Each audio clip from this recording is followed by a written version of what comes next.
Welcome to the final Rural Arts and Culture Summit Plenary. Yeah. I'll have a few more announcements in a little bit, but we're just going to get started with some music. I am so excited to announce our opening performer this morning. Thomas X is an Anishinaabe hip-hop artist from the Red Lake band Ojibwe. He's the co-founder of Res Rap Records, and Thomas incorporates reservation lifestyle, Native American awareness, and his personal life experiences through pure lyricism. Featured on Vice, Apple Music, and Noisy, he brings a unique style of rap music that ties in traditional hand drumming, Ojibwe language, and current issues and topics regarding Indigenous communities. Let's give a huge Rural Arts and Culture Summit welcome to Thomas X.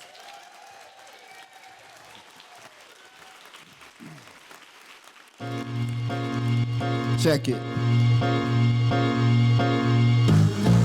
How you doing? Welcome to the Sticks tape. I'm coming from the Red Lake Reservation, Minnesota State. Yeah, it's them natives up north, repping the res, of course. Never forget us, we never defeated, we never surrendered, we never retreated. Go. This one's for my homie Floyd, also for my brother Sam. This is another jam about the motherland. I put on for my tribe. Say me gwitch needs and the language will survive. This one's for them single parents out there on their grind, and all the little Nietzsche's with a skateboard on their grind. This one's for my homies that I lost in 05. All my brothers in the struggle with the hustle, stay alive. This ain't for them disrespectful Nietzsche's, nope, not at all. This is for those younger Nietzsche's trying to play some college ball. I'm trying to leave behind stories, bruh. I want to start a winning tradition. 94 Warriors, can you hear me? Can you hear me? Can you hear me, everybody? Can you hear me? Come on, can you hear me? Can you hear me? Can you hear me? Hey, hey, can you hear me? Can you hear me? Can you hear me? Come on, check it. Hey, my Nietzsche's take it easy in the cemetery where the dead be. Shout out to Red B. Yo, we be puffin' on some super ill kill, kicking it cool with my Nietzsche's up in Pill Hill. Man, Nietzsche smoking squares by the cartons, Jack. Shout out to my family living out in Barnes Camp. Let's go from BOT to Sixplex, all the way to Walkinshield, 89 the West End. Yeah, some Nietzsche's like to ride around the Coupe de Ville. I got mad love from my homies out in Hooterville. Hey, what up to my peoples up in P-Town and all the Red Lake Nietzsche's that be living down in B-Town. Yo, some Nietzsche's just like to get thrown. I spit a little rock, I come from Big Stone. If you rep the reservation, hope you rep a strong. Tried to reach the reservation, wrote it in a song. Come on, can you hear me? Can you hear me? Can you hear me, everybody? Can you hear me?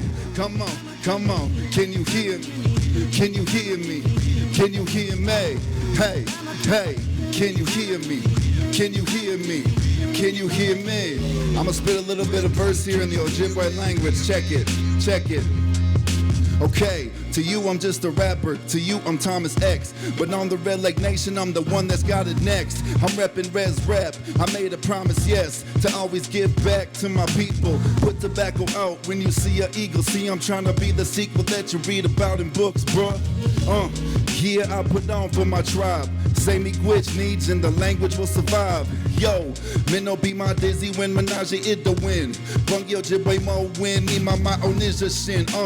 Miskwa gummy weed, Zaka e gunning, and doing J-Ba, Anamikiani quad, Indigenous Kazo, Nina Mado, Dim Nina Shanabe, Chimi gwitch, Gitchi Mani do, Nin Suki Pun Gishi good, Minno Gishi good, can you hear me?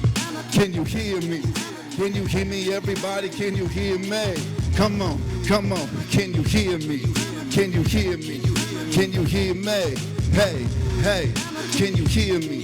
Can you hear me? Can you hear me? Make some noise for yourself.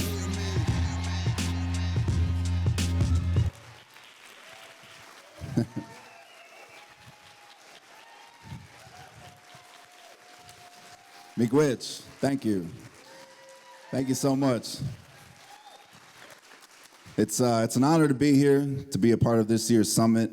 I just want to extend a huge miigwech thank you and a shout out to all the organizers and the volunteers and workers who made this event happen. It's a beautiful thing to come together for cultural and art like this, spend our weekend like this, connecting, building relationships. So one time round of applause for the organizers of the event.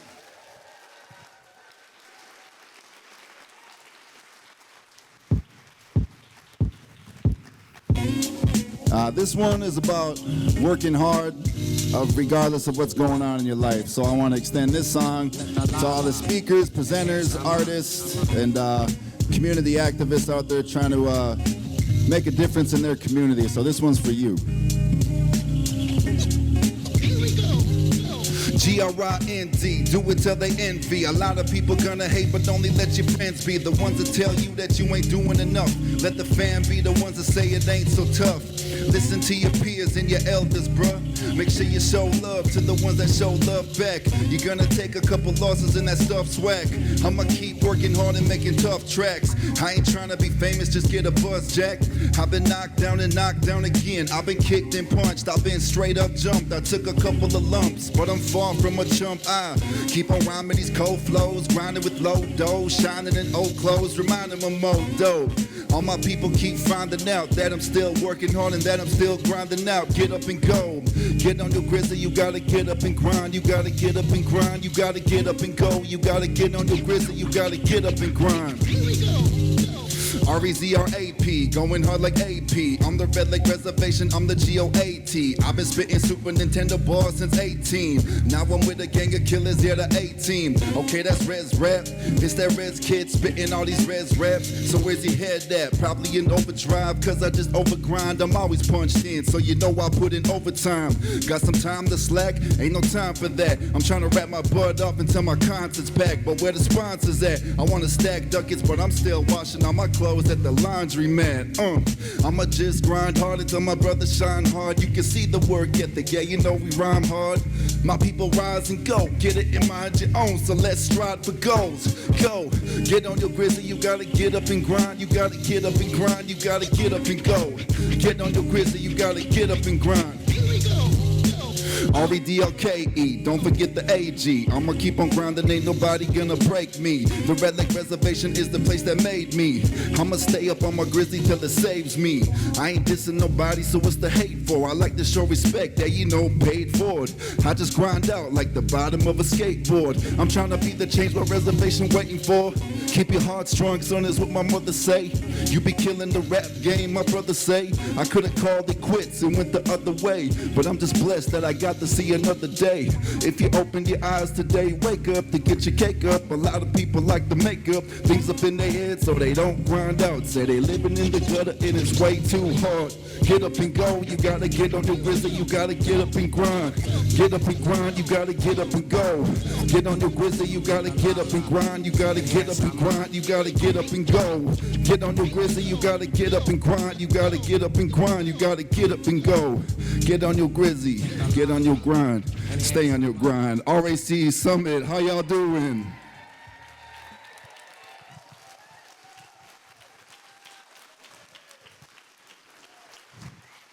Big Witch. Hope the music got the blood flowing a little bit. Appreciate y'all for coming out today. I'm gonna bring the organizers back up here. We're gonna have some awesome speakers. So once again, my name is Thomas X from the Red Lake Band of Ojibwe. Look me up. All my music is free online. Peace.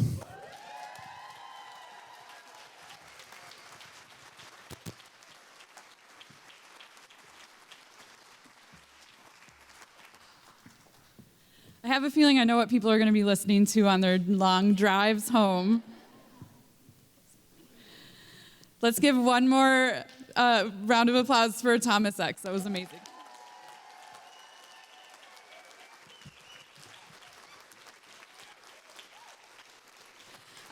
I would encourage you to also check out his music videos. They are absolutely amazing. So yeah, make sure to go online and explore all of his stuff. I don't know who planned for me to go after a hip hop artist, but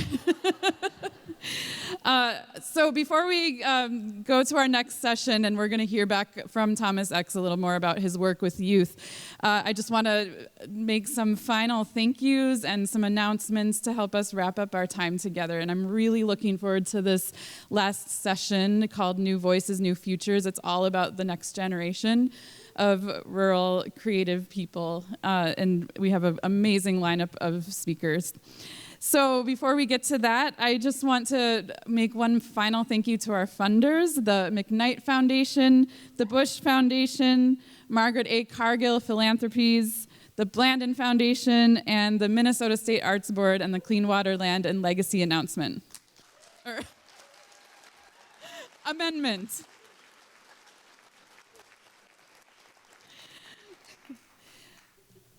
I also want to bring attention to our advisory committee that helped us put this entire program together, and many of them are still here today. So Ashley Hansen from Public Transformation, Gordon Liu from the Faribault Diversity Coalition, Veronica O'Hearn from the Iowa Arts Council, Melinda Childs from Art Start, Kelly Ash from the Center for Rural Policy and Development, and Nevada Little Wolf from Women Winning.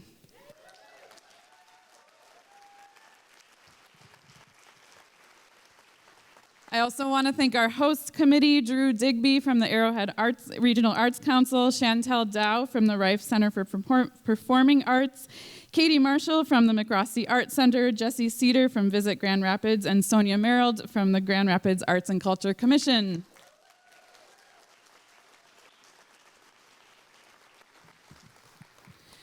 And thank you to the people that helped make everything happen today, the Springboard staff that traveled both from Fergus Falls and St. Paul, all of our volunteers, many of them were from Arrowhead Regional Arts Council and also from the Rife Center.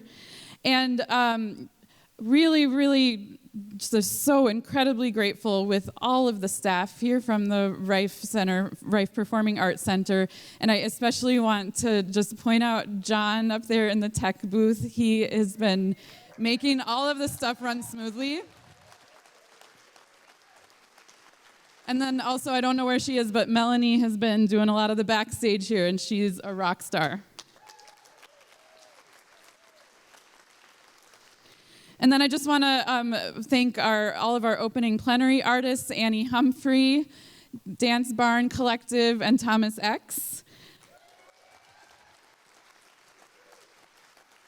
And the kids track artists, I want to just mention them. So we had Dance Barn Collective working with the kids. We had Benjamin Damask and Dana Sikala, and it looks like they had such an amazing time. And it's so appropriate with this next session to just thank them for spending time with the kids that came with us.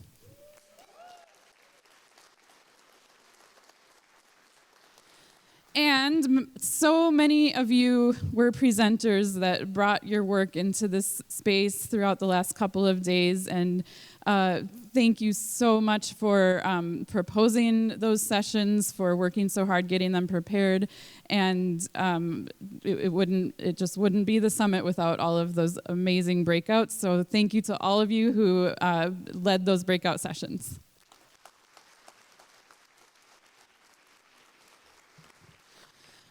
And then I just want to point out just the three amazing women that I had the pleasure to work with on organizing this event, and I'm going to get emotional. Oh my gosh.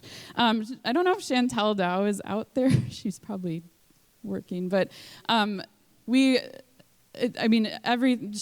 has just been so incredibly welcoming from the day we arrived to set up. Even though I insisted she didn't, she helped me unload my entire car, and she was driving that cart around. I think you all know, that administrators and directors are doing every little piece of this work, and she is such an amazing example of a leader of a really thoughtful venue, and she has done so much to make this experience as amazing as it has been. So let's give a huge thank you to Chantel. Is she out there?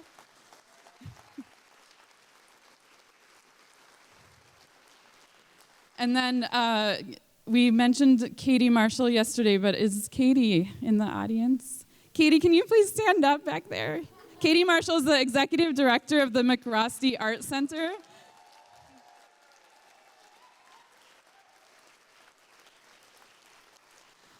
And Katie has been just this calming force, but she's also put together so many details, including monthly she puts together the First Friday Art Walk, but she, welcomed us with open arms to add 350 people to this event that she coordinates every year, and she's just been amazing to work with, and she works so hard, so we're so grateful for you, Katie.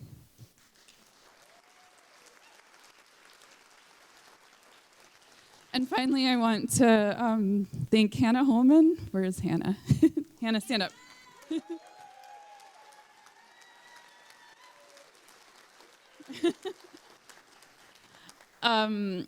Behind every great event are a lot of beautiful Google Docs, and every event needs a Hannah Holman behind it, not just because she is so good at the logistics and thinking all the things through, but she cares so much about every individual and their experience, from the artists to the vendors that we work with and all of the presenters. And there's so much more I could say, but let's just give Hannah a huge round of applause.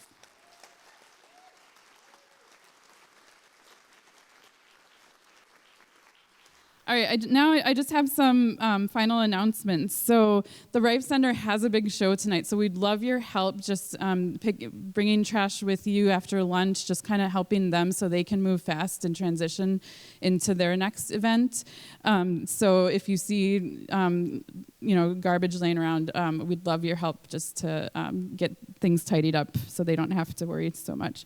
We're going to be sending out an email with an online evaluation so we can hear how we can do better the next RAC Summit. And that email will also have a directory of attendees with contact info for everybody that was open to being in that directory. So you'll be able to connect with people that you met through that.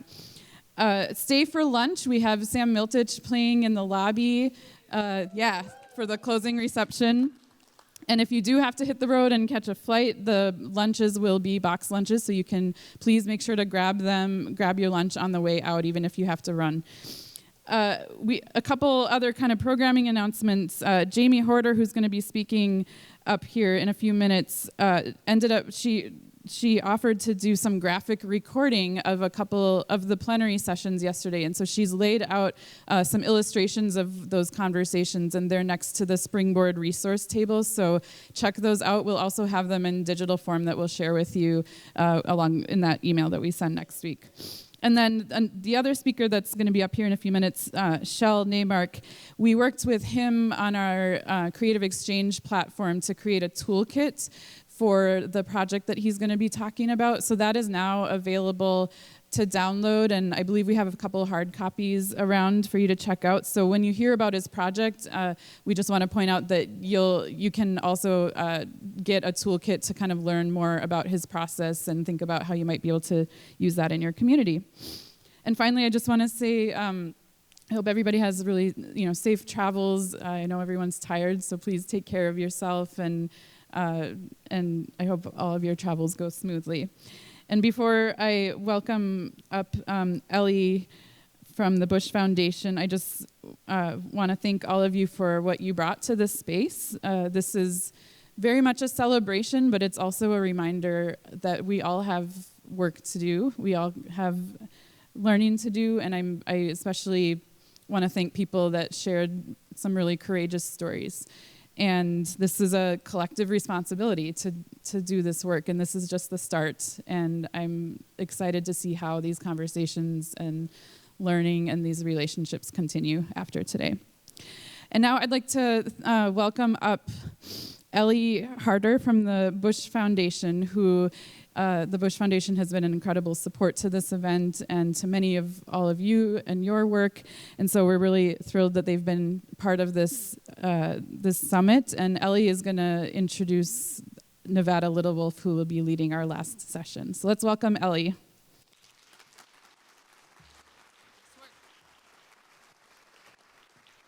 Hooray, good morning. Happy Saturday, everybody. Today is a day where I will travel back to my home in Hosmer in South Dakota, a town of less than 200 people. So I do this cool work for the Bush Foundation that's based in St. Paul, and I do it from the middle of South Dakota, which is pretty awesome. Thanks, Michelle, for the opportunity to be a part of this amazing conference. It's my first one, and I hope that I get to do lots more of them. Before I go further, I want to recognize that I have a colleague from the Bush Foundation from the St. Paul office in the audience. Justin Christie is down here front and center. He claims he's photographing me for a tweet, so I guess I have to have proof I was up here, but that's funny. So I get to do a tiny little advertisement for the Bush Foundation, right? Because I'm up here and why not? So what the heck does the Bush Foundation do? We invest in great ideas and the people who power them across Minnesota, North Dakota, South Dakota, and the 23 nations that share this geography. We work to inspire and support creative problem solving within and across sectors to make our region better for everyone. This work includes supporting all of you. We supported this conference. We support organizations doing creative placemaking and doing this work that we've all been discussing. And we support individuals also. And so 2 examples of the grant programs we have open right now are the Community Innovation Grant Program. So that is for organizations who are working on a tough challenge, some kind of problem in your community, and you want help with a grant that can fund process. So you can head towards what we call a community innovation.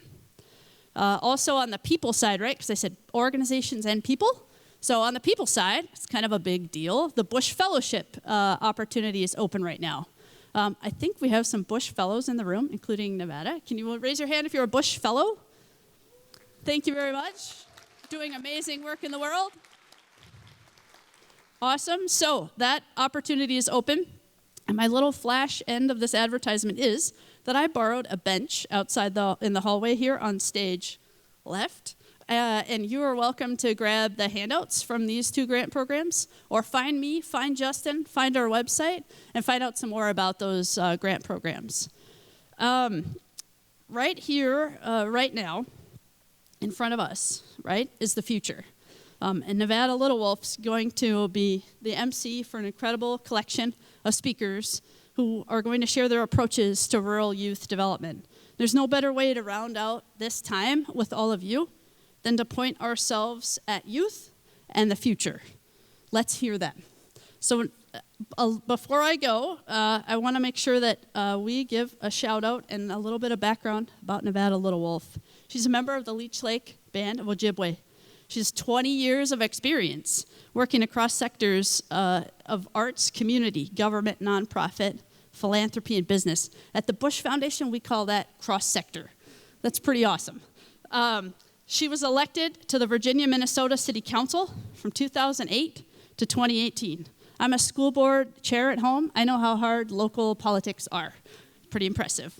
Nevada is an experienced leader who works for equitable systems change. She serves on the boards of the Women's Foundation of Minnesota, Clearway, Minnesota, and the Minnesota Urban Debate League. She has a degree from the Mesabi Range College, a BFA from the University of Minnesota Duluth, and she's currently a graduate student at the Humphrey School. Awesome. Welcome.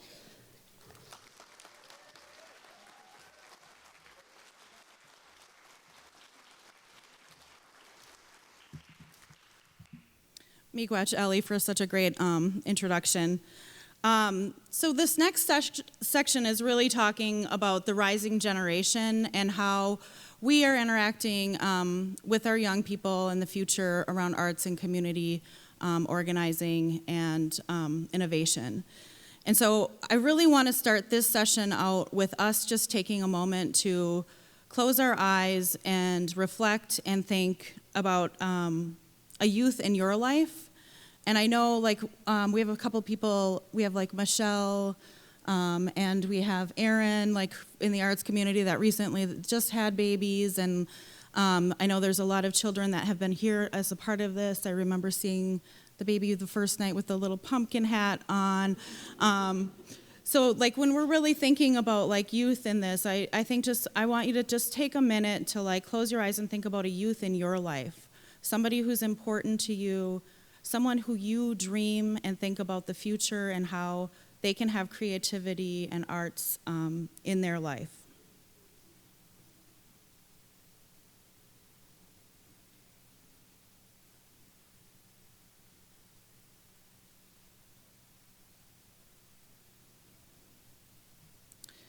And as you think about that person, I really want you to bring sort of their spirit into this room and this space today as we're hearing the stories from our speakers. And I just want to share a little bit about myself. Like when I was a youth, I was 15 years old, and I made a decision to apply to what is now called the Perpich Center for the Arts. At the time, it was called the Minnesota Center for Arts Education. I was really happy when I walked in here on the first day to see my friend, my lifelong friend, Nokomis Pays from Red Lake Nation, who was there with me my first year. I was 15 years old when I applied for the school. I was living on the Iron Range with my family and made the decision, which was a really hard decision at such a young age, to actually leave my family, move to Golden Valley, Minnesota, which is just right outside of Minneapolis, live in a dorm with people who I didn't know at the age of 16. And I think that what led me to do that and have that ambition was a lot of art classes in elementary school, junior high, and high school that set me up for an education in arts and really having art centered in my life. And I feel very fortunate that I was able to go to that school. I'm really glad the school is still there and is an asset for the students in the state right now. I'm really fortunate for the relationships, like I said, like to see Nokomis and to connect with her. And we're continuing to do this work in community. And having people in my life tell me, you know, Nevada, why are you going to go to art school? How are you going to get a job for that? Or like, why are you studying art in college? What difference does that make? And for me, it was such a core to my identity that I just needed to do it. And it never prevented me from getting a job. It never prevented me from being like gainfully employed. It never prevented me from engaging with my community. In fact, I think the arts are the thing that helped me engage better, helped me think more creatively and problem solving. We're talking about spending 10 years on the Virginia City Council. It's like it was a place that really needed creativity and innovative ideas. And I think my art school background and my grounding in the arts really help with that. And so when I start thinking about the future and the rising generations and even my own son, I saw less and less as my kids were growing up the opportunities in the school systems around arts and arts education. And I think it's kind of one of the first things that gets cut out. It's not a requirement necessarily, and so really we have to, I think young people have to find other ways in community to engage creatively, right? If you don't have those, aren't as readily available, you have to figure out other ways in community to get to access that. And so I'm really excited to introduce our speakers today because they are all working in community on connecting young people with community, but also with art. So I'm going to introduce our first speaker, Joseph Clonch. Joseph is a PhD and a member of the Puyallup tribe of Tacoma, Washington. He currently serves as the director of the Zuni Youth Enrichment Project. And the Zuni Youth Enrichment Project is a small grassroots nonprofit dedicated to promoting resiliency in youth living in the Zuni Reservation in New Mexico.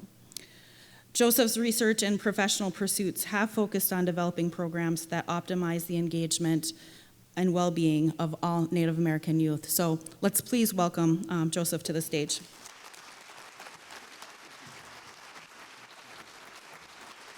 Thank you.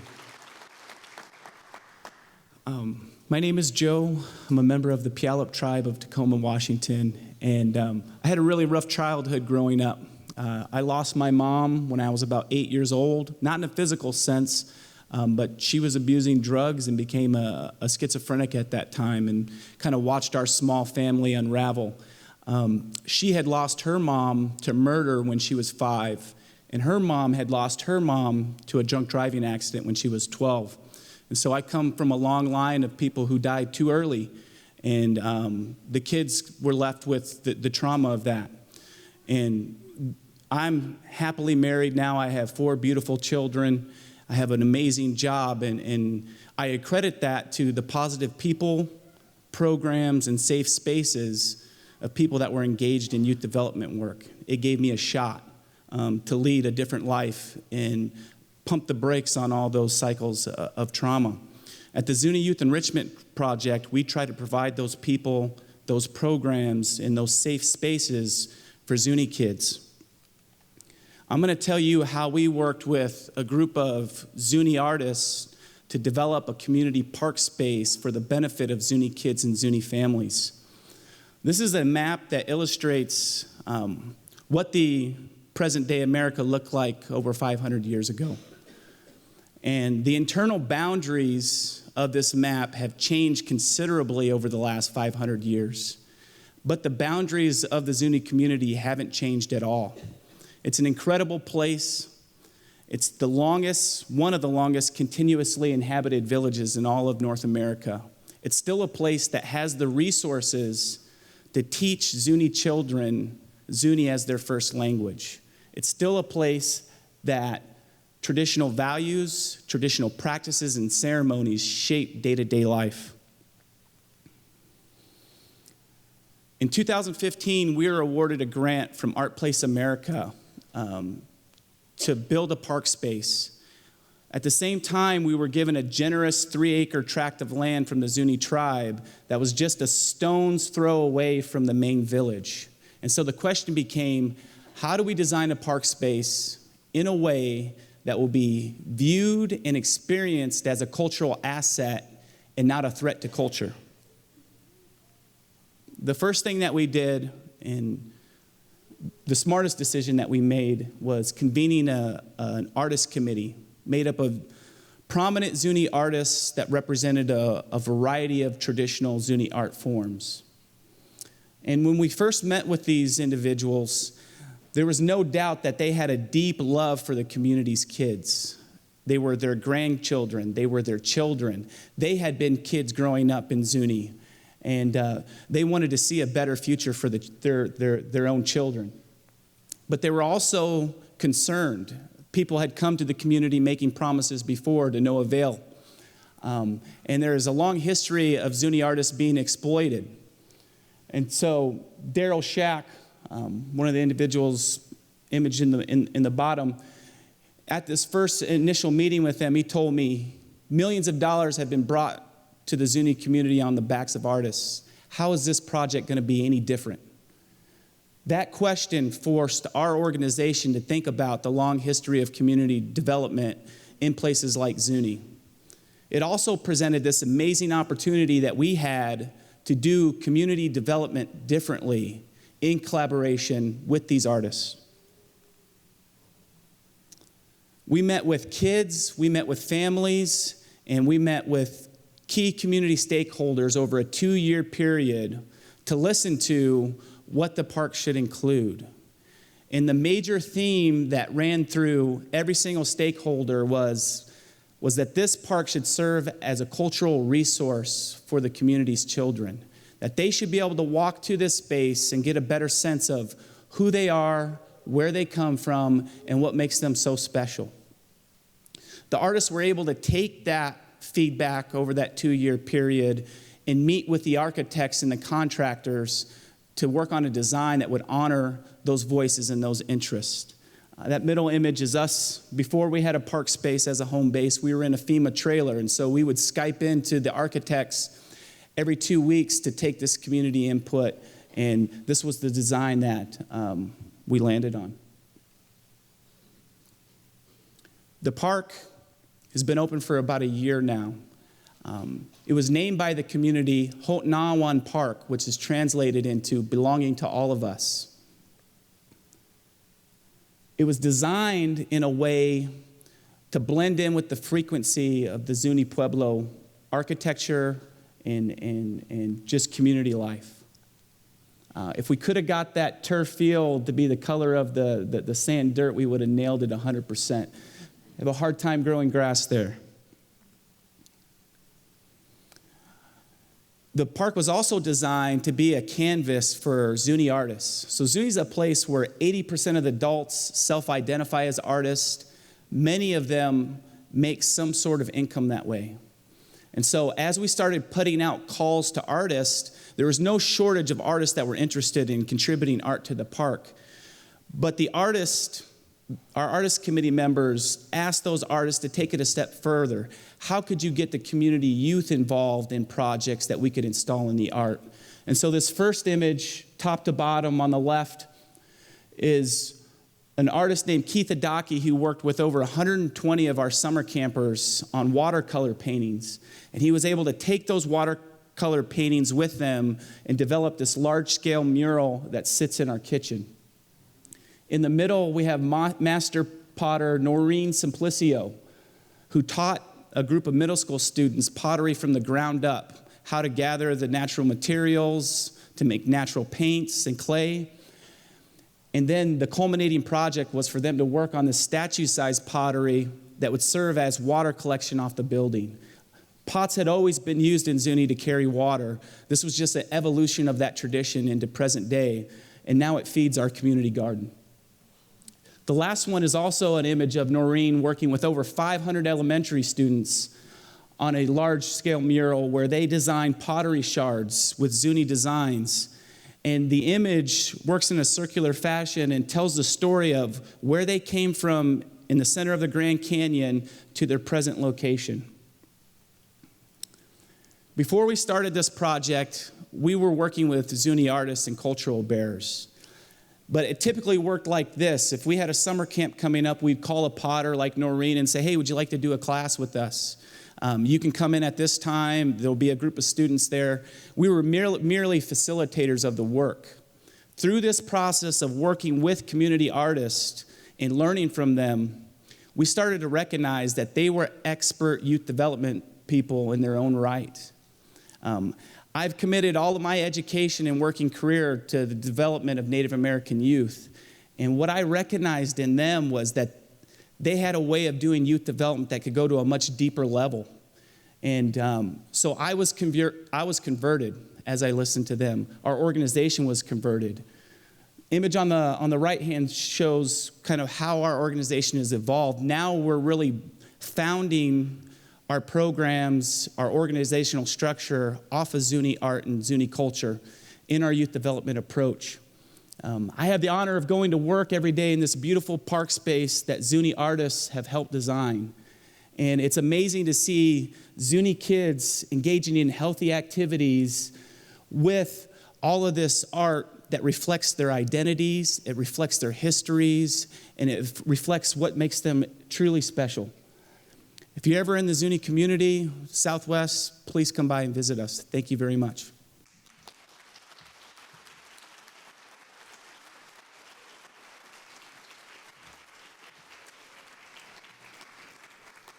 Thank you. Now I'm going to introduce Aaron Dorban, who is a multimedia historian from Houston County, Minnesota. Aaron has a vibrant background as a community organizer, documentarian, and public historian. She's a native of rural Southwest Michigan with years of experience in urban environments, with kind of a number of accolades under her list of achievements. She recently fell head over heels for Houston County, Minnesota in the gorgeous Driftless region. Here, she has pioneered a new youth media and local history program in partnership with the Smithsonian. Erin also lovingly curates the Crystal Creek Citizen Artist Residency Program. So let's welcome Erin to the stage.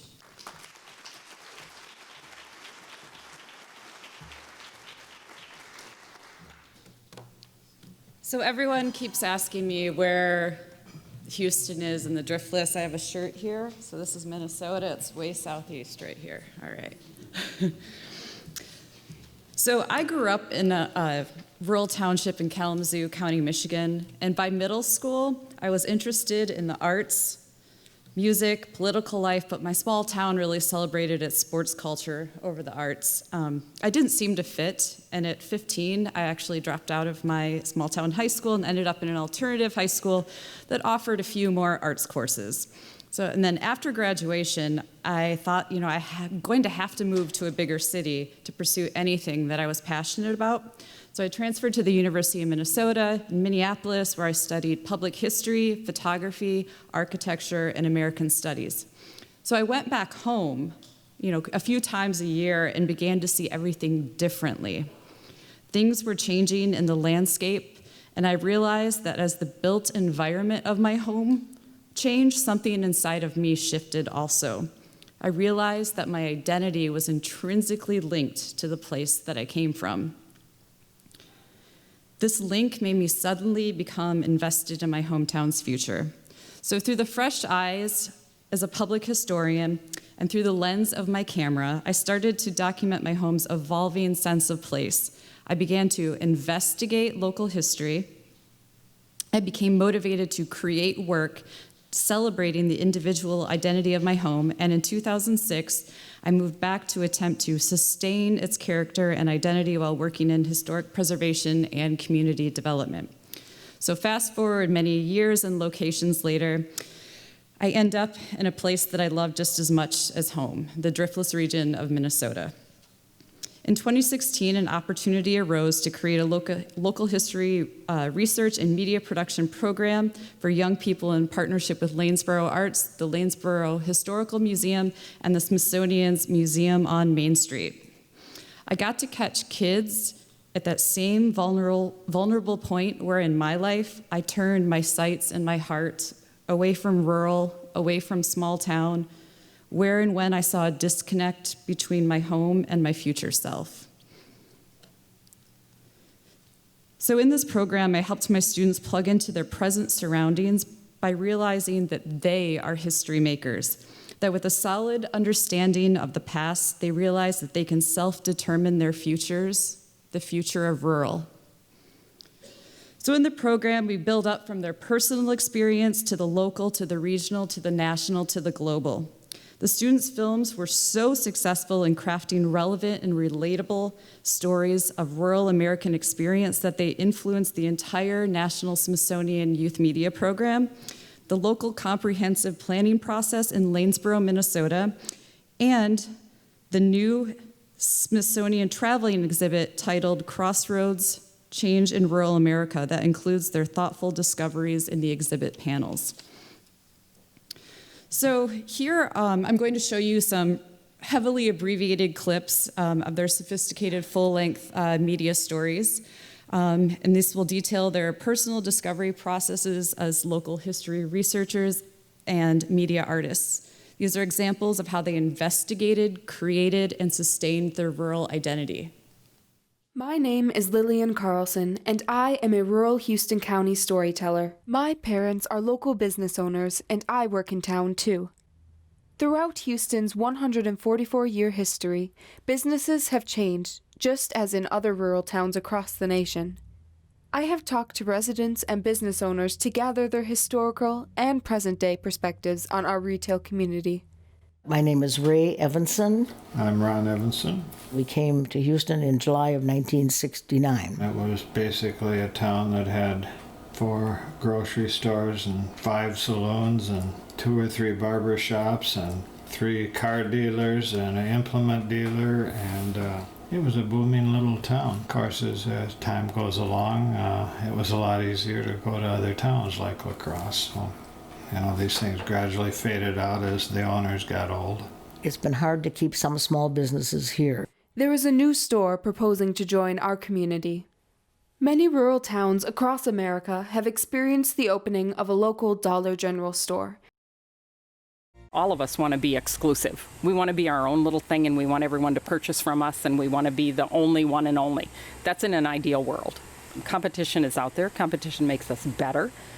Depends on the kind of competition it is. When it's competition from a corporate world, that's probably not a favorable competition to independents, because they have a lot more money behind them than an independent, locally owned business does. After months of researching this topic, I believe rural America, including my hometown, is struggling. Many others that I have interviewed also agree with this statement. Is that why Dollar General is coming to Houston? As far as businesses, we need our grocery store and hardware store, but do we need a Dollar General? Will it bring people to town? How will it affect our local businesses? I'm not sure what our future will hold, but we, including my parents' business, will keep evolving and figure it out along the way. So I tried to select clips about that process. So looking to the past, situating themselves in the present, and looking towards their rural futures. I'm going to play another clip from another student in Lanesboro.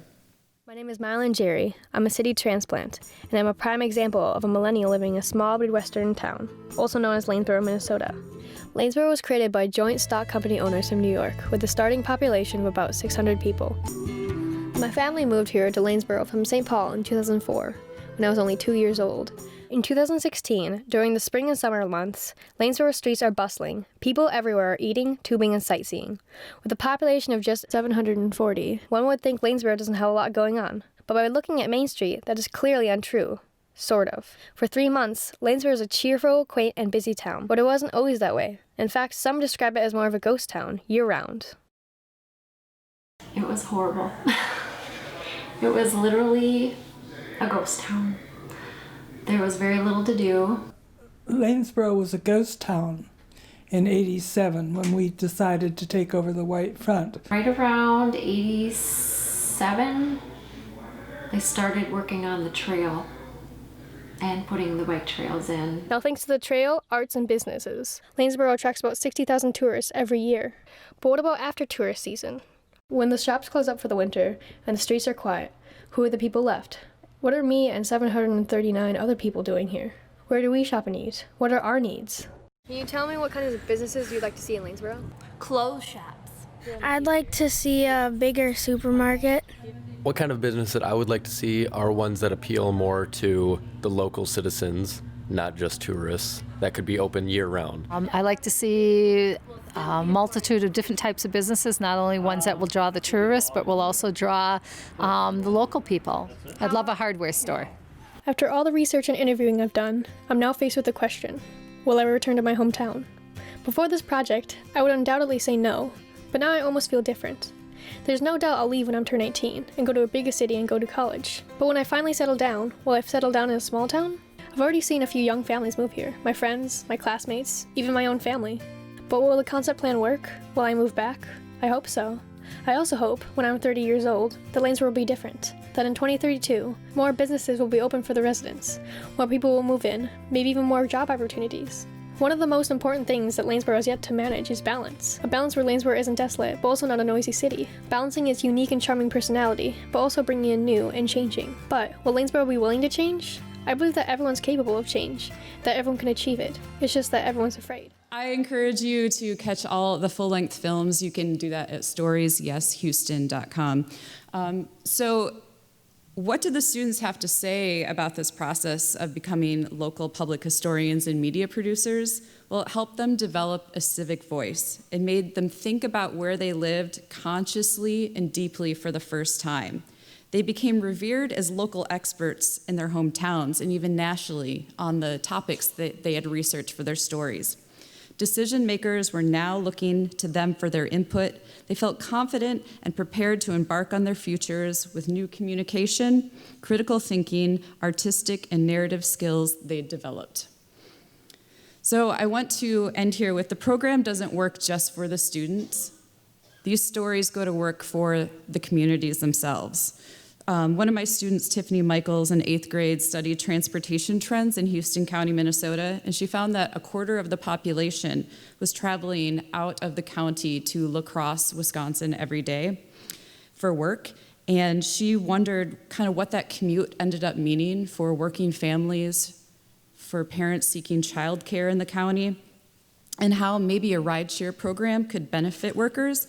And she went from being incredibly shy, having her head down on the table at the first few workshops and very, very nervous with her recorder, to really boldly standing up and presenting her work at the Minnesota Department of Transportation headquarters, and as well as with the Houston County engineer, all of the regional staff there.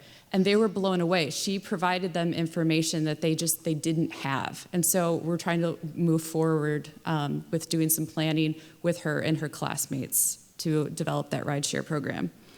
And also Lily's film, looking at the Dollar General, have been shown to local chambers of commerce, economic development staff, local business owners, arts organizations, and has inspired intense conversations about the future of rural retail. So again, please take a look at these films, storiesyeshouston.com. Oh, final note, I have to say that my hometown has this, they have a residency program in the old paper mill that my family used to work at, and I'm really excited to go back there. And it's cool to see how the arts have developed now for the next generation. So, thank you.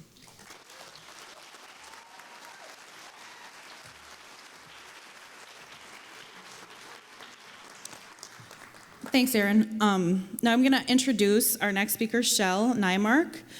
Shell was born and raised near Oak Park, Illinois, and as a teenager, he often rode his bike to see and sketch many of Frank Lloyd Wright's homes in the area. He majored in ceramics in art school at Washington University in St. Louis, graduated in 1974, and began work as a full-time artist. Shell has lived in northern New Mexico since 1976. He makes commissioned work for indoor and outdoor spaces, sculpture, lighting, pottery, tiles, and murals. He's done commissions throughout the country. In addition to making art, Shell advocates for rural libraries statewide and is a longtime board member of the local library. He plays jazz violin and is an avid hiker and finds inspiration in daily walks around the Rio Grande. And if those weren't enough things, it's a lot of stuff. He also, as Michelle mentioned earlier, did create the toolkit for the Springboard for the Arts. So let's welcome Shell.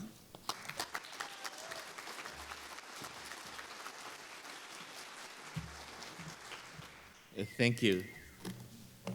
So I live in the Embudo Valley. It encompasses two towns, Dixon and Embudo. Together, there are about 1,400 people. The Embudo River runs through the valley and it empties into the Rio Grande. The valley is really beautiful. It's a lush, green, narrow valley surrounded by drier hills and mesas. And then off in the distance, you can see the 13,000-foot Truchas Peaks. The first known settlements in the valley was a pueblo in the 12th century. The Pueblo people were only there for about 100 years, and they moved on. In 1725, the King of Spain declared that Dixon should be established, and for centuries it was an isolated agrarian community. The people there spoke a Spanish, a 17th century Spanish, because they were isolated. In 1810, Mexico seceded from Spain, so New Mexico became Mexico, part of Mexico, and then just 36 or 7 years later, the Mexican-American War happened, and it became the United States. Now, these changes in national governments didn't really affect the community. The biggest thing I think that probably affected the community was that in 1949, electricity finally came to Dixon. That created a place where people all of a sudden had electric bills, so they had to go outside of town to work. And it's ironic to me that electricity came there so late, because just 40 miles away, and many years earlier, they were developing the atomic bomb in Los Alamos. In 1992, a group of citizens, including myself, decided we needed a library in town, and we opened a grassroots library. Part of the mission of the library has always been to create Resolana. And Resolana, literally, it means a place to sit in the sun, but it actually connotes a space that is a place where community gathers, where they can gossip, where they can talk about community problems. And so creating that space has always been important for the library. I started thinking about so in 2002, the library was able to buy the old general store property, which included the old store, which soon became a food co-op, and an old arts and crafts style house that became the library. So sometime after that, I started thinking about a mural, and I wanted to highlight the acequia culture, because acequia culture is really important to all of northern New Mexico. Acequias are essentially irrigation canals, and they were brought to Spain by the Moors and to northern New Mexico by the Spanish. And acequia culture was what allowed Dixon to exist for centuries as an agricultural village, and it brings people together because they have to maintain the acequias, and they have to, they just have to work together. The rules governing acequia culture are some of the oldest laws in the United States, and when Dixon became less dependent on growing their own food, acequia culture became threatened. It's still strong, but it's definitely threatened. So I wanted to map the acequias in this mural. And then as I thought about it and talked with a historian friend of mine, Esteban Arellano, the project became bigger. We wanted to start mapping the ancient place names, the important historical sites of town. So I decided I had to work with teenagers because to continue the culture, of course, you need the youth to be involved. And I felt it was important to take at-risk youth. At risk. So I chose teenagers recommended by their teachers that came from very difficult family situations. Our culture is failing these kids, and they are smart. Sorry, I knew I'd get emotional at this point. They are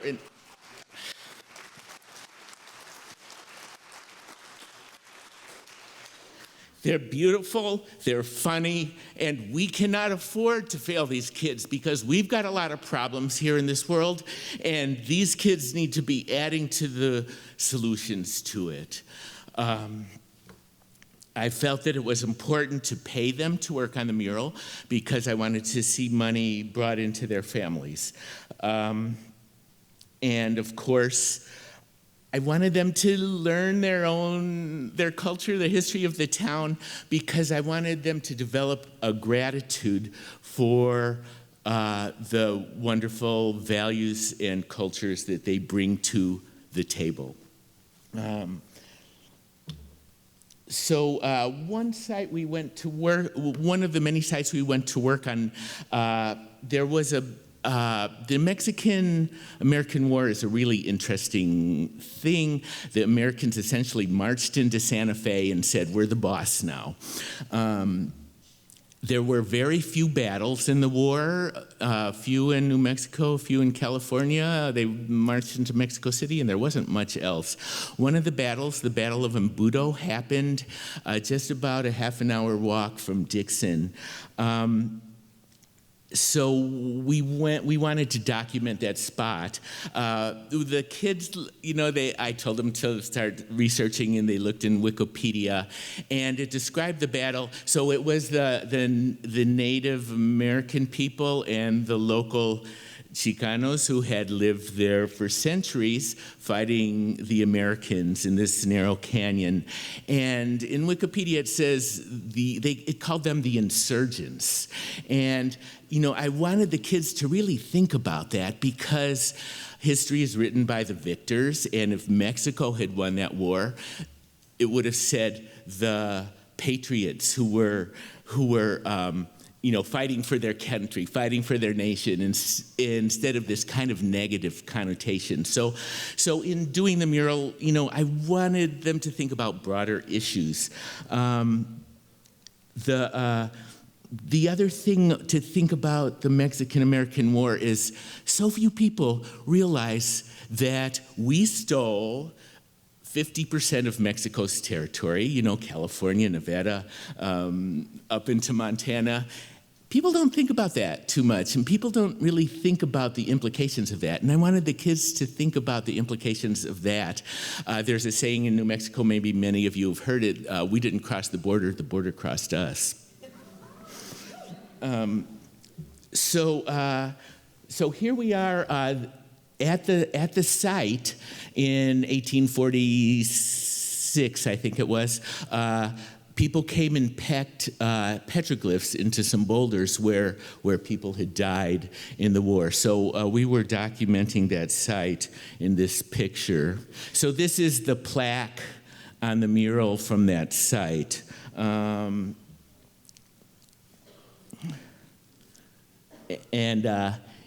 see, I think, yeah, you can see the plaque under Deja's arm there that's part of the mural. So how do you quantify work like this? It's really hard. She now works at the co-op that the mural is on, and she talks to tourists who come by and look at it. So, it was a successful thing for her. And there's a lot of pride in the community. A friend of mine told me a story. She was looking at the mural. Everybody likes to come and study where they live and all that kind of stuff. And she said some kid rode up in a bicycle and said, "My cousin made this." And then he said, "Oh yeah, and some guy named Shell." So that was, I feel like it was a success. So thank you so much.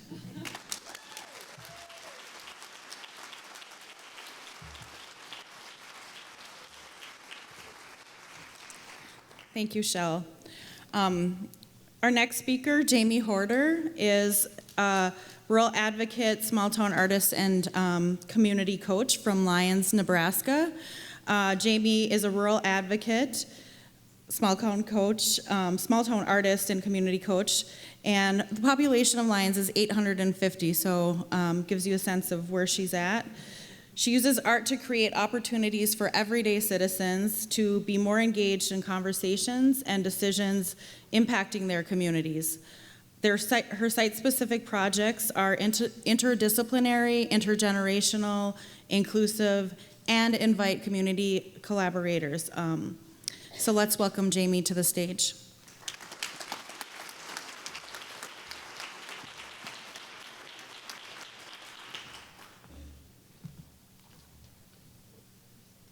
Good morning. For a moment, I would like to invite you all to close your eyes or cast your gaze towards the ground and think about two things. The first is, think back to a moment in your youth when you felt either engaged or disengaged.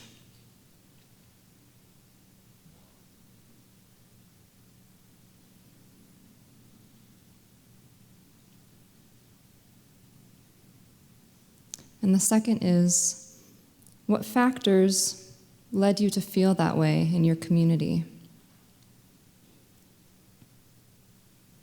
You can open your eyes. So, I spent my youth in a small town in the northeast part of South Dakota, and I remember a time of feeling particularly engaged in my community during my junior year of high school. Residents of the school district were going to take a vote on whether or not they would close and consolidate the school, or if they would vote to keep the school open. And keeping the school open was something that was very near and dear to my heart, and also to many of my friends. And so we took action. We wrote letters to the editor. We spoke up at board meetings. We worked with elementary students to create colorful posters that were placed around the community.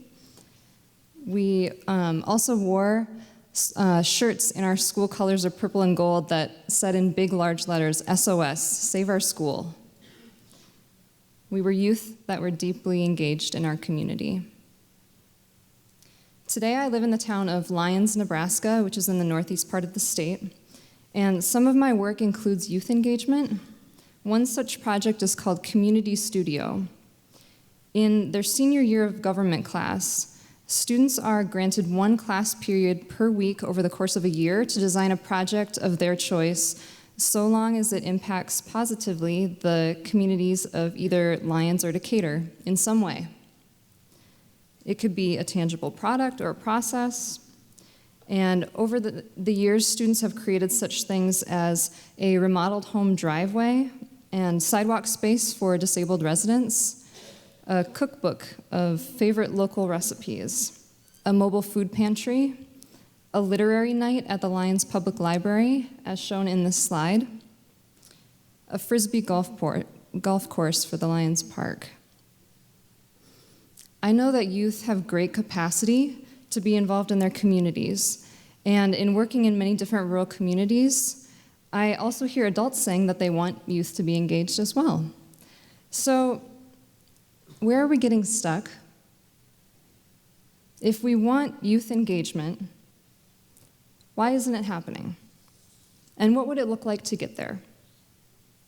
So I want to talk with you about one sticking point in particular, and then two mediums that I think artists can use to bring about youth engagement for their communities. I recently asked a group of students how they think adults view them and what kinds of actions adults take around them. And here are some of the responses that they gave me. They don't trust us. They don't recognize we can grow and change. They think they're right, we're wrong. They don't listen. What they're saying relates to power dynamics in our communities. And power is about exerting control over others. Its existence depends on some having it and others not having it. And its nuances are often best understood by the people who are at the opposite end of power. Youth understand power. So what does it mean to truly engage youth? I think that, to me, when we want to engage youth, where we actually need to start is around empowerment. And empowerment is about the ability to embrace one's own agency. Empowerment is made possible or prevented by a community's structures and by its systems. One of those systems is culture. And culture is something that we build together. So in this light, I think that artists have a great opportunity to shape and transform a power culture into a culture of empowerment. So I'd like to share two beautiful mediums that I think artists can use for this. And the first is dialogue. So being intentional about dialogue means crafting conversations with care. And it also means listening to youth rather than talking at youth, and authentically involving them in conversations around the community so that their ideas can start to shape that future. There is a city utilities superintendent in my town who we've invited into class to talk with students about what they would need to do should they want to carry on a project on city land. And before he leaves, there's one thing that he says to the students which I think is so beautiful, and that is, there's a space for you here. You are wanted here. How often do we welcome the youth of our community to our community? Dialogue is not only painting a picture that helps youth see a space for themselves in the community. When we're authentically involving youth in dialogue, they gain the agency to shape their own narrative. Dialogue is a medium that opens possibility. It's a way of collaboratively and inclusively dreaming a future into existence. Changing how youth engage in our community starts with how well we tell our community's story to our youth, and also how we involve youth in shaping that story. Physical spaces are another medium that can shape culture. The physical and ideological spaces we create determine who is seen, who can participate, who makes decisions. In Community Studio, we recently asked students to consider what would be different about our classroom if we were all equal collaborators. Here's a couple of things that they said. we would all sit in a circle. And to me and the teacher, they said, "You wouldn't be standing when we're sitting." So how do we create environments in our community that exemplify what it looks like for empowered citizens to practice together? This image is from a project I co-created called Senior Spotlight.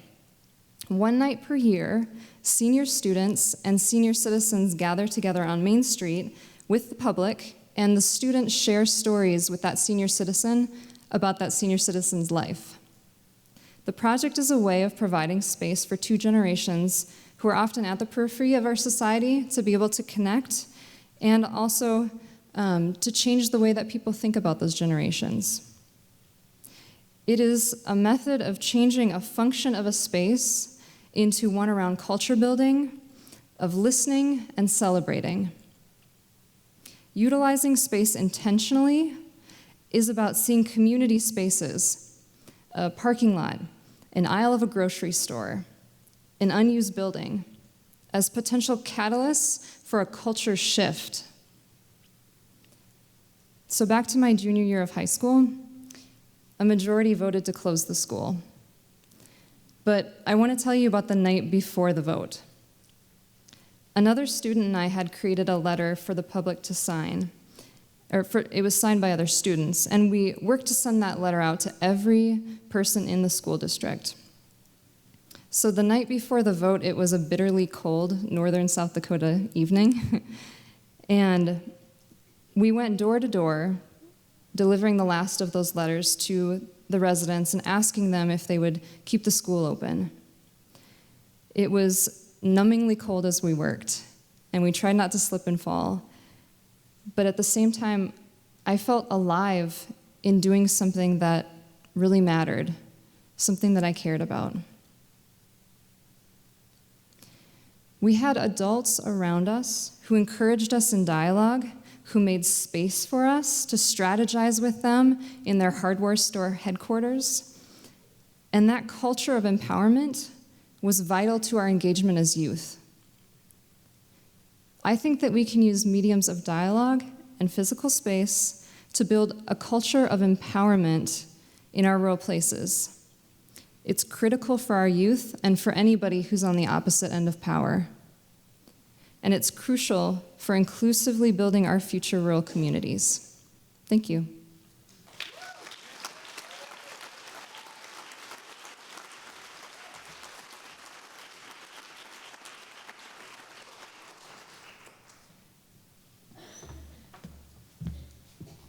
Thank you.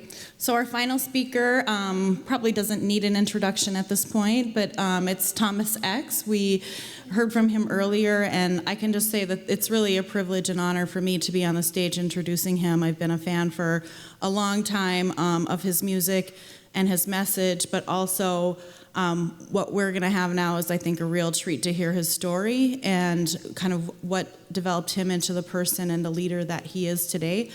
A leader not just for youth, but I think for all of us. So let's welcome Thomas X to the stage.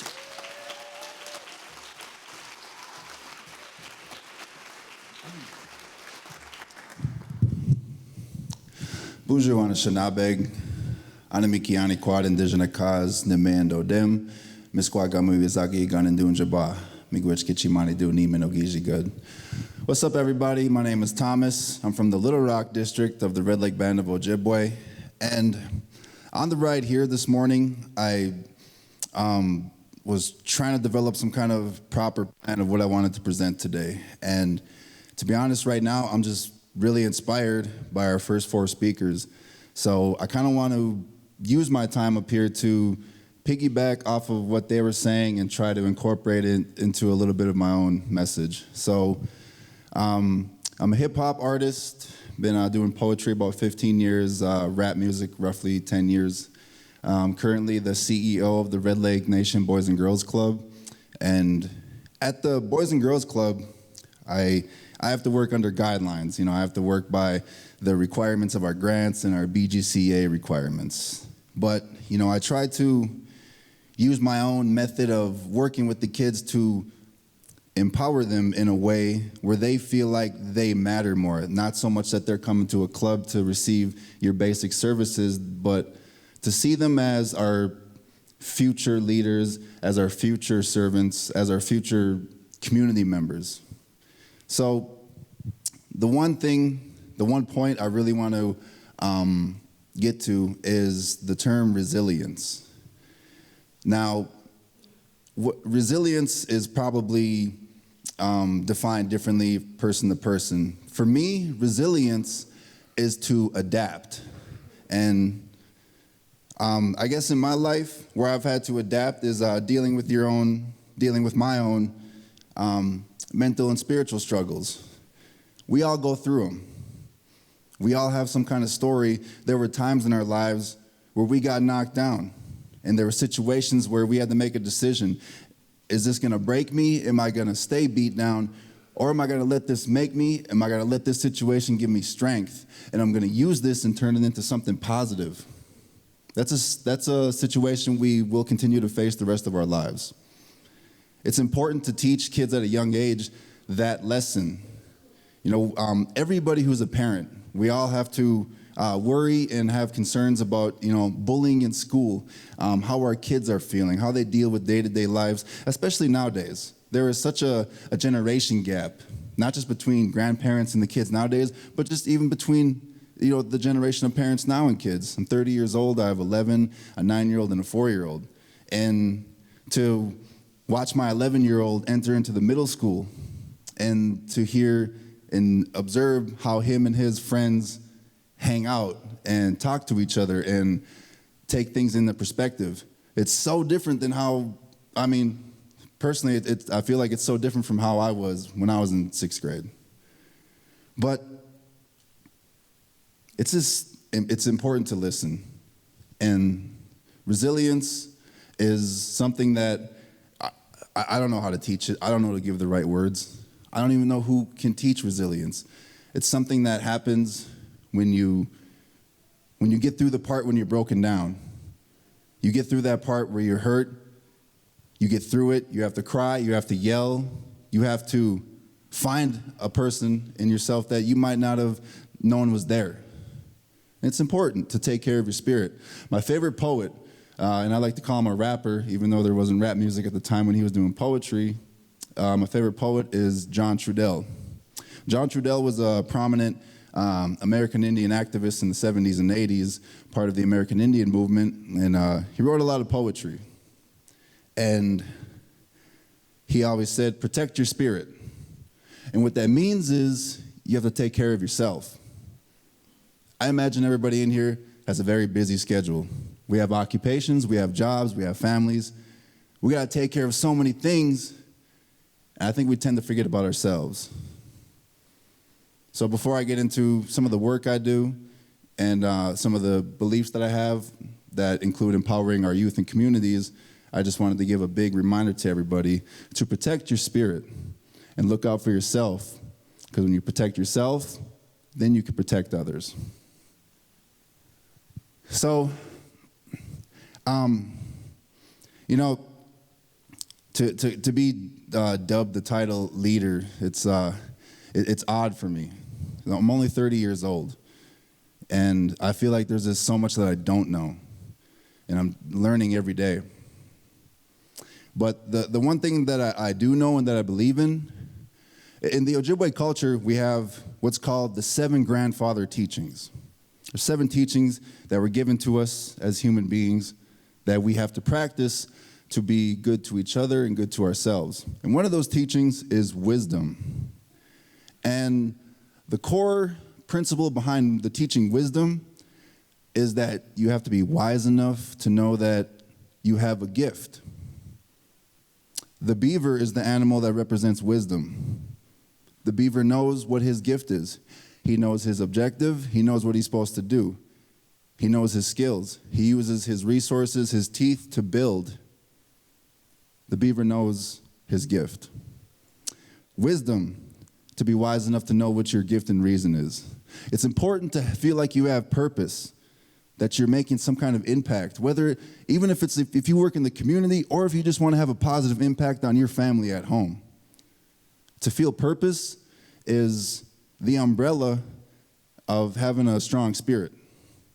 I recently did a video.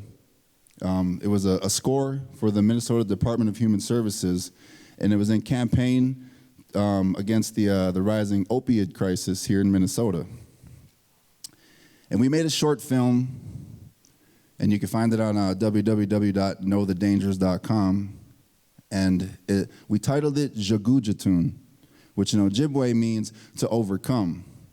And in the short film, we tell the story of an indigenous woman who has lived a rough life and eventually became a drug addict. We tell the story because when it comes to drug addiction, I believe it's important to have empathy for the story behind an addict so that we have an understanding and not so much judgment. So our video and the message behind it was that the culture is the answer. So the video expresses how she turns to her Ojibwe culture to overcome drug addiction. Now this applies to any kind of culture, any kind of purpose. In this case, it was the Ojibwe culture that she turned to overcome her drug addiction.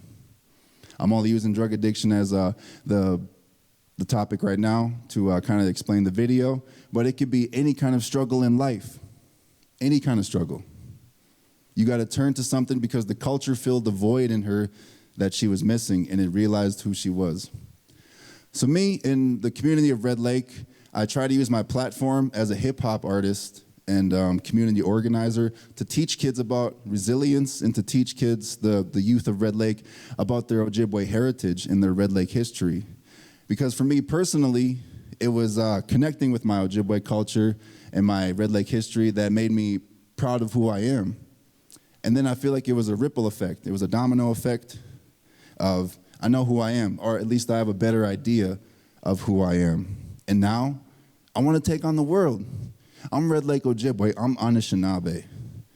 I want to seek out these visions I have in my head, all these dreams, these ideas. I want to try to make them happen. I don't know who said it. I'm not even sure if it's a real quote. I just know that I did read or hear somebody say that it's something like this. Genius is not necessarily a level of intelligence. Genius is to bring your ideas that you have to life. That's what genius is. You have a vision. You have an idea that you want to bring to your community and your people, and then you put in the work. You make connections, and you make it happen to the best of your abilities. So, for the past 15 years, I've worked with my peers, as a teen alongside them, and then grown into an adult in my community where I try to do as many positive events, camps, programs as possible for our youth to empower them. Now, the last clip, this is, we had just like a little mini powwow at a really old, broken down community center. We got together, I talked about poetry to the kids, and this is the Panema dance troupe, and they came out, and we had the youth drum group Little Bear come out and sing, and it was something that doesn't happen often. We just got together to dance and sing just to hang out. Most of the times when there's a organized powwow in the community, there's business behind it. There's a purpose and there's programs running it. We just said, let's get together today and let's show these kids we care about the fact that they're indulging in their culture. These young kids right here were in their regalias, and they danced, and we hung out, we had a feast. And it's these little moments like this where these kids could go dance and feel like, hey, this is who I am, this is my culture, and I'm proud of it.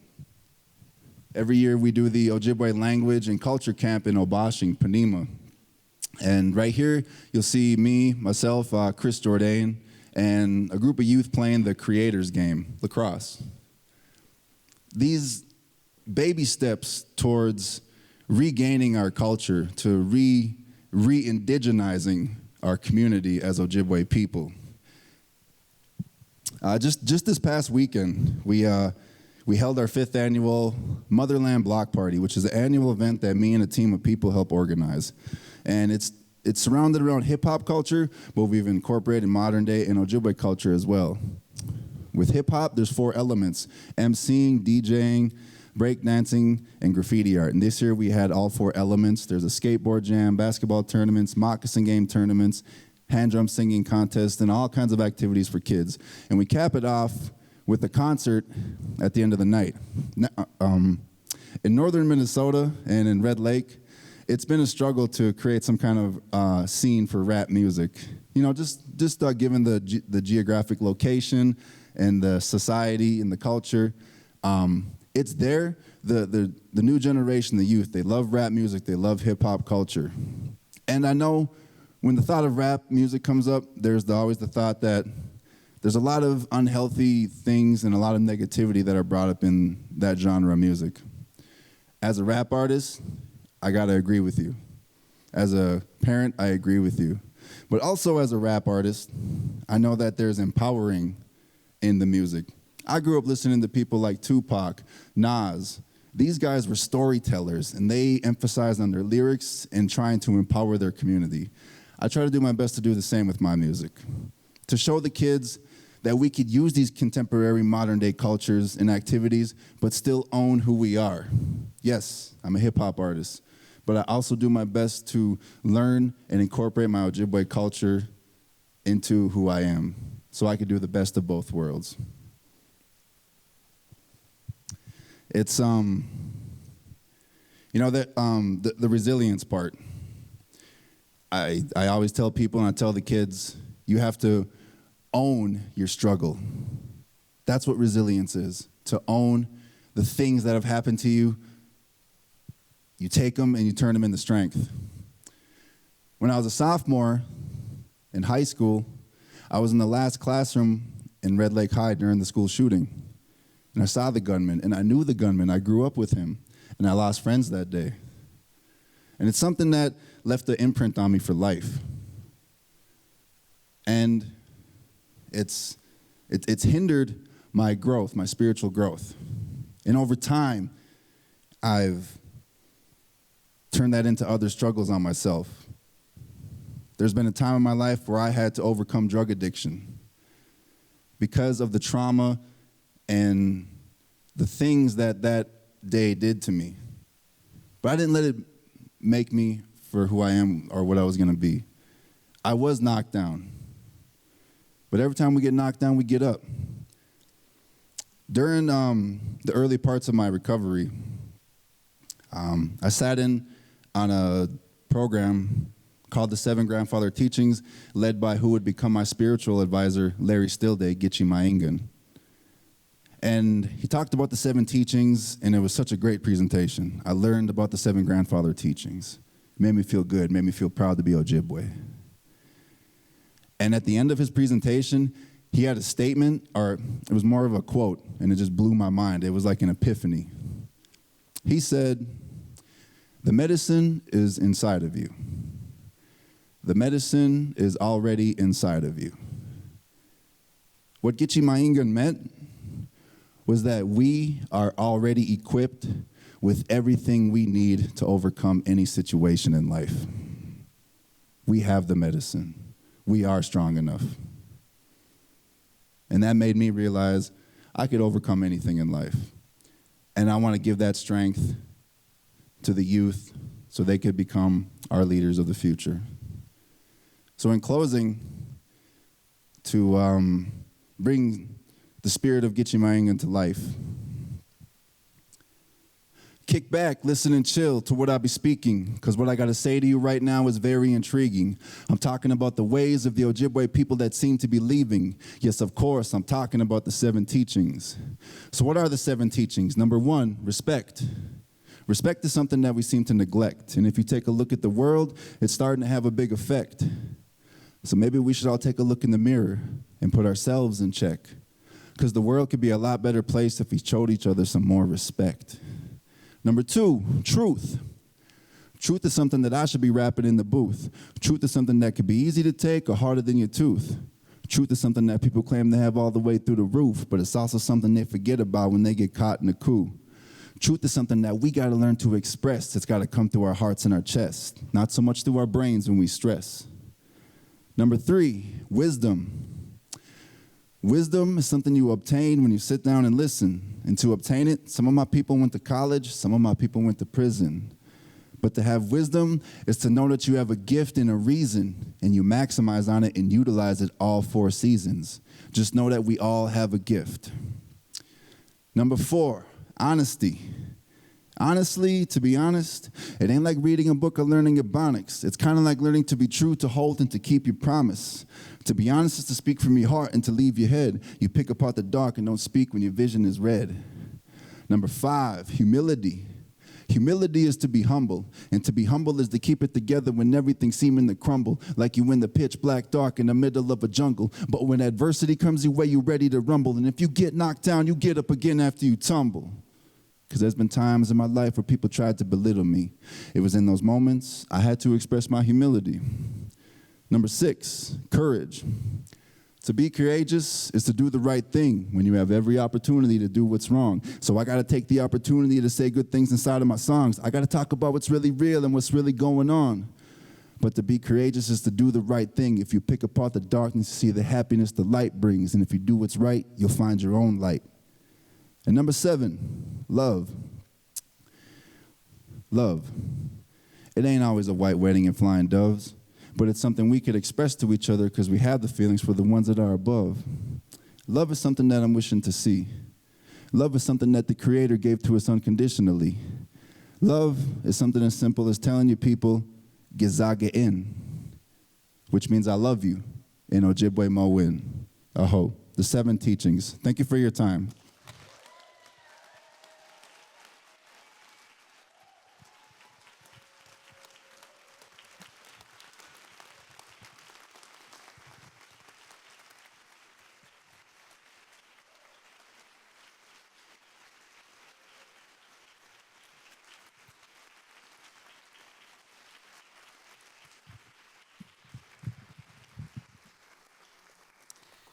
Wow.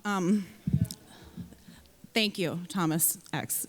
I'm just like, very moved, and that was just very powerful.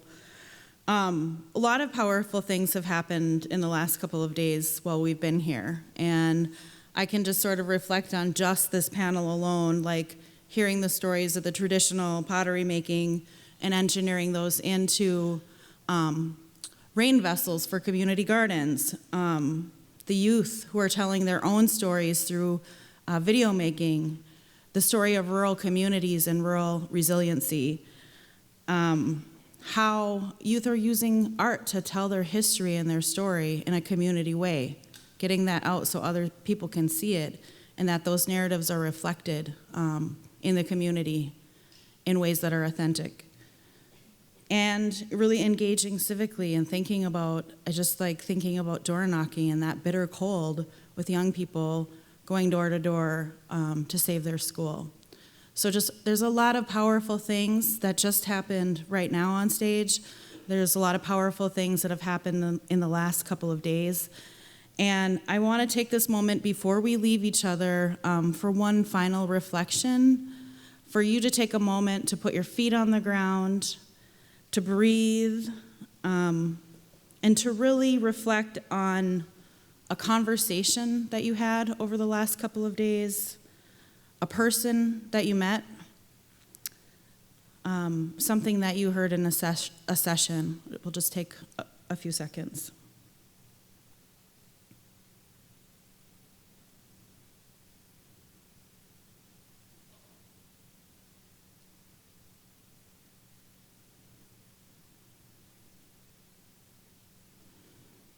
So as you're thinking about this, I want you to think about a commitment that you can make, either for yourself or your community, as you leave this conference. And everybody who came in here today got a postcard like this. Do you have it in your hand? I want you to take it out and get a pen. And I want you to write something to yourself on this postcard related to your experience at the Rural Arts and Culture Summit this week. You will address this postcard to yourself, so you'll put your own name and your own address on it, and just write a reflection, make a commitment, something that you want to do in the community so that you'll be reminded in the future that you made that commitment. And we're going to collect these cards and we're going to send them out sometime in the next 6 months to you that you'll get it back. And Michelle, where do you want these?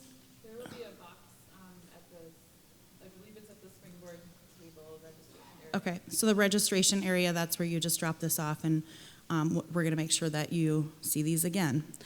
Also, I just want to, invite you to the closing reception today. We are having music by Sam Miltich, who was last night at the VFW. He'll be here, and there's lunch. And then for those of you who need to get on the road and start traveling, please grab a box lunch and take it with you. There's plenty of food, and we want to make sure that everybody's very comfortable in their travels, and we wish everyone safe travels. So, miigwech, thank you.